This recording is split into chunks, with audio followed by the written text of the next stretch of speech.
আসসালামু আলাইকুম। আশা করি আপনারা অনেক ভালো আছেন। দেখুন আপনাদের সম্মুখে আমরা নিয়ে আসলাম মাছের একটা নতুন ভিডিও। আপনারা দেখতে পাচ্ছেন যে এই পুকুরের মধ্যে নেমে পড়লো আমাদের দুই দাদা। দুই দাদা নেমে এখান থেকে মাছ ধরার চেষ্টা করছে। দেখুন আমাদের কায়ুম দাদা কি করে জালগুলোকে পরিষ্কার করছে যাতে মাছ মারতে সুবিধা হয়। একটা জিংলা বেজে গেছে জালের মধ্যে, এটাকে ছুটিয়ে এটাকে ভালো করে পরিষ্কার করে নিচ্ছে জালটাকে যাতে মাছ মারতে সুবিধা হয়। আপনারা দেখতে পাচ্ছেন যে এই শীতকাল, এই প্রচণ্ড শীতকালের ভিতরেও ওনারা মাছ মারতে কতটা আগ্রহী উৎসুক। দেখা যাক এই পুকুর থেকে কতগুলো মাছ ওঠে। আপনারা দেখতে পাচ্ছেন জালগুলো পরিষ্কার করেই ফেলেছে। দেখা যাক আমাদের কায়ুম দাদা কখন জাল ফেলে এবং এই জাল থেকে কতগুলো মাছ ওঠে। জাল দেখে বোঝা যাচ্ছে যে এখান থেকে প্রচুর মাছ উঠবে। আপনারা দেখতে পাচ্ছেন যে দাদা একদম রেডি হয়ে গেছে, প্রস্তুত হয়ে গেছে, এবার জাল ফেলেই দেবে।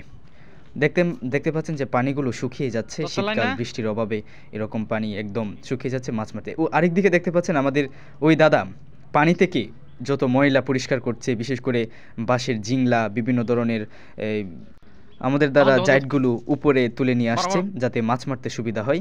কায়ুম দাদা জাল ফেলেই দেবে এবার। উনি প্রস্তুতি ছিল যখন ঝুপঝাপগুলো পরিষ্কার করা হবে। দেখেন জাল ফেলেই দিয়েছে।